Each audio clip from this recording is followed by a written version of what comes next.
안녕하세요. 지식을 사랑하는 경기도민 여러분들과 함께 인문학에 대해서 오랫동안 함께 생각할 수 있는 기회를 갖게 돼서 저도 대단히 기쁘게 생각합니다. 자, 그런데 여기저기서 인문학 그래요. 과연 인문학이 뭘까요?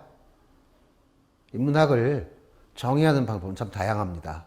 사람마다 방식에 따라 태도에 따라 다른데 어떤 사람은 문학, 역사, 철학을 묶어서 그게 인문학이다 이렇게 말하는 사람들도 있고, 또 어떤 사람은 고전을 중시하고 보는 게 인문학이다 라는 사람들도 있을 것이고, 다양한 방식이 있습니다.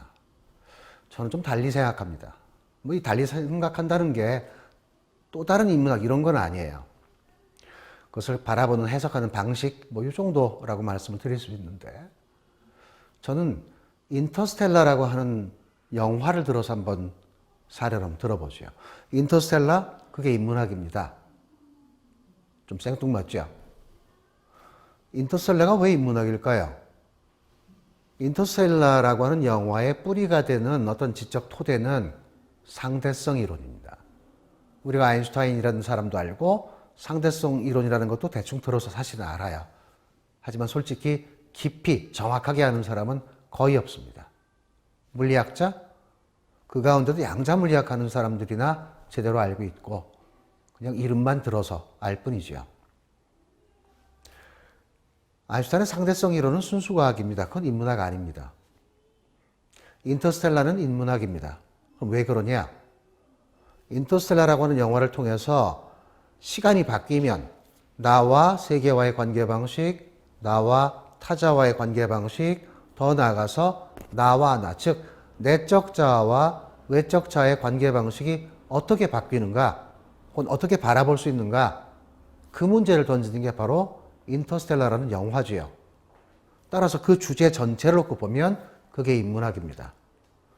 대상이 뭐든 어떤 목적이 뭐든 전부 주제, 주체 이런 모든 것들이 어떤 과목, 어떤 문제를 다루든 그게 궁극적인 문제가 인간의 문제로 귀결될 수 있는 것, 그게 바로 인문학이라고 말할 수 있는 거죠. 그럼 좀 더 나아가 보죠. 인터스텔라라고 하는 게 인문학이다, 영화가 인문학이다 이런 말씀을 드리는 건 아니에요. 물론 영화도 인문학이에요. 더 좀 넓은 각도로 볼 수 있는 거는 인터스텔라라고 하는 영화가 만들어지는 방식에 주목해야 됩니다. 저는 이 방식이 왜 매력적이냐면, 흔히 그런 말 하죠. 인문학, 그거 괜찮아, 고상하고. 근데 그거 하면 달라져? 해결책이 있어? 실용적이야? 좀 노골적으로 말하면 그게 밥이 되냐? 이런 말을 한다고요. 저는 인문학을 통해서 정말 제대로 된 어떤 실용, 긴 호흡으로 내 삶과 세상을 내가 주인이 돼서 바라보고 바꾸고 채우고 할 수 있는 그런 방식의 인문학을 우리가 생각을 한다면 이 영화가 만들어진 과정에 좀 주목하셔야 된다고 봐요. 우리나라 영화 잘 만들어요. 근데 저는 개인적으로 지금 우리 같은 교육 풍토, 지식 풍토에서는 이 영화 못 만든다고 생각합니다. 해외 나가 상도 많이 받고 영화 뛰어나요. 하지만 주목해야 될 점이 뭐냐면, 인터스텔라라고 하는 영화를 과연 우리가 만들 수 있을까? 흔히 말하는 우주공상 과학영화. 3가지 조건이 필요하다고 말합니다. 첫째, 단순할 것. 복잡하면 이 영화 보는 사람들이 머리 쥐나요. 속도가 빠를 것. 느리면 꼼꼼히 따지느라고 지쳐서 못 봐요. 3번째, 볼거리가 많아야 돼요. 미래에 관련된 궁금증, 이것을 시각적으로 보여줘야 되는데, 그러면 이 3가지 조건을 가장 완벽하게 갖추고 있는 영화에 예를 들어라. 그러면 딱 들 수 있는 게 트랜스포머 같은 영화입니다. 그런데 인터스텔라라고 하는 영화는 이 3가지 조건과 정반대예요. 여러분 같으면 이 영화 만드시겠어요? 이 영화를 출시한 시간에 주목하셔야 돼요. 2014년에 나온 영화거든요. 2015년을 겨냥한 영화입니다.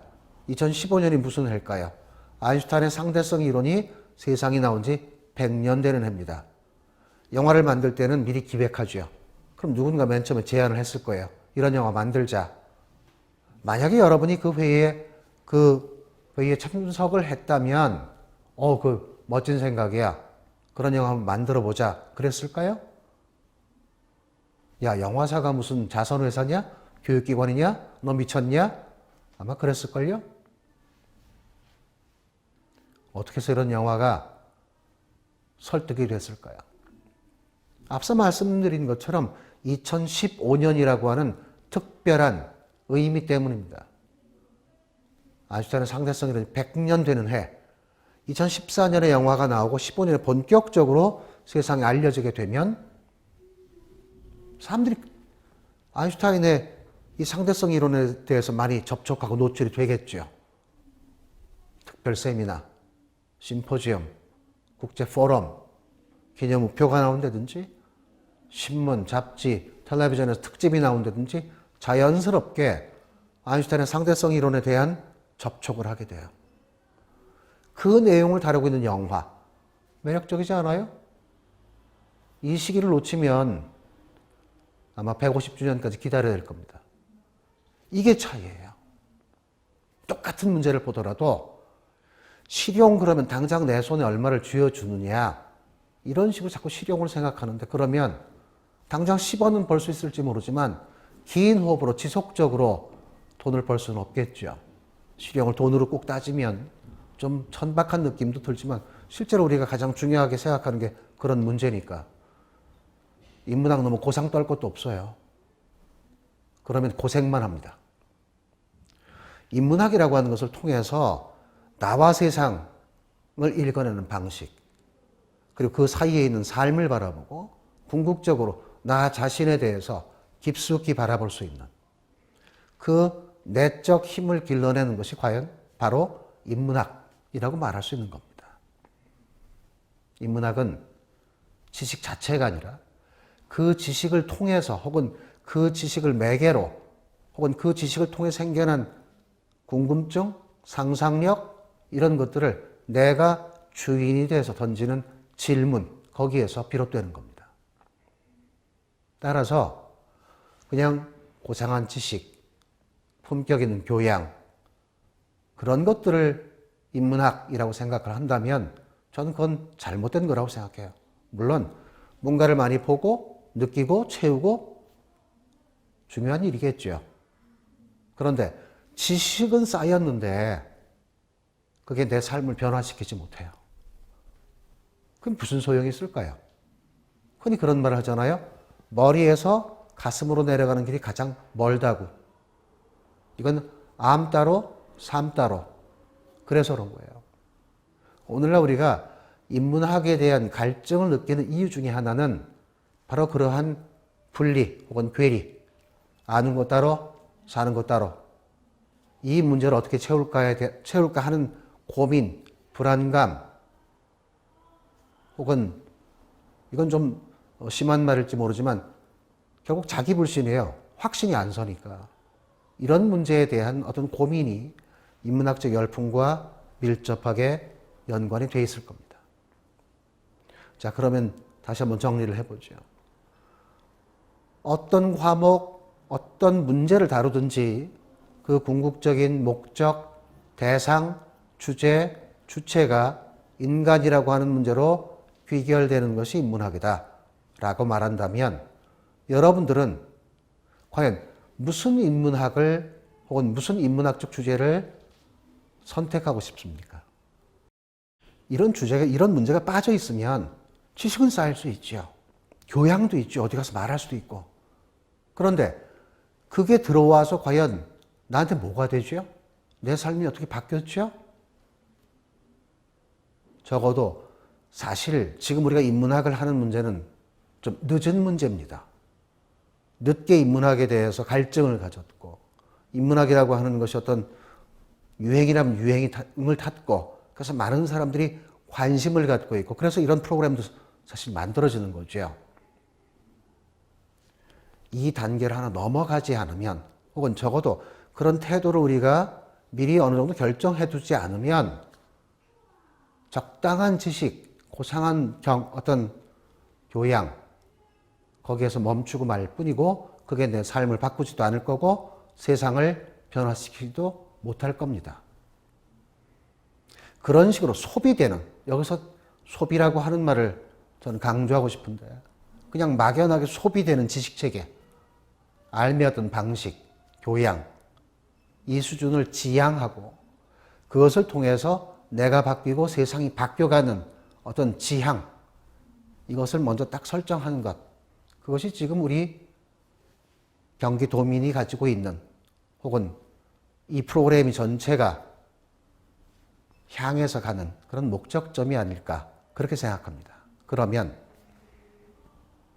질문을 어떻게 할 것인가, 이 문제에 대해서 한번 깊이 고민을 해보시는 게 좋지 않을까 싶습니다.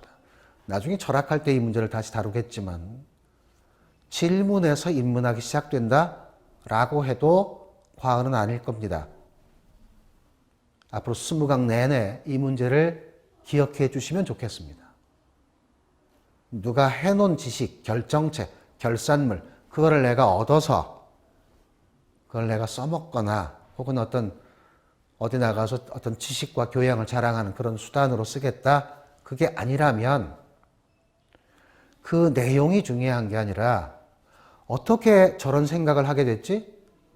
그러면 나는 그 지식을 통해서 무엇을 바라봐야 되지?